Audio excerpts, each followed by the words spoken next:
Hello కాక అందరు ఎట్లరు welcome to our channel చిన్న అగ్రికల్చర్ వ్లాగ్స్. నిన్న మొన్నటి దాకా అయితే మనం షార్ట్ వీడియోలు తీస్తుంటే ఇంకా ఈరోజు అయితే ఫుల్ లాగా అయితే తీస్తున్నాం అనమాట. ఇది ఎందుకంటే ఇదైతే వరి కోపిస్తున్నాం. మిషన్ అయితే వాడుంది. ఇదైతే మన ట్రాక్టర్.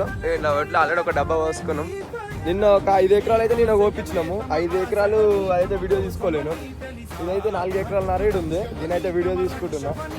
ఇది 4 వీల్ బండ్ మొత్తం అయితే దిగబడుతుంది. ఇక మొత్తం అయితే దిగబడుతుంది. దీన్ని ఇప్పుడైతే మొత్తం 4 వీలర్స్ నడిపిస్తారు. మొత్తం అంటే ఒకటే బండి పెట్టుకునేటోళ్ళం ఎప్పుడు. అన్నిసారి ఎందుకో 2 బండ్లు ఎందుకు పెట్టుకుంటున్నామంటే అది కూడా వాన అయితే ఇష్టపడుతుంది కదా, దాని గురించి. మళ్ళీ పుష్కుని ఆయన దొడ్లని ఖరాబ్ అయినాయి అంటే ఓడి పెట్టుకున్న బాధ అని ఇదైతే మిషన్ అయితే ఆడుంది అంతే. ఇక ఇంకో మిషన్ అవతల పొలంలో ఉంది. ఇప్పుడు ఈ కనిపించే ఫీల్డ్ అంతా కొయ్యాలి. ఇది ఒక 4 ఎకరాలు అట్లా ఉంటుంది. 4 ఎకరాలు 4.5 ఉంటుంది.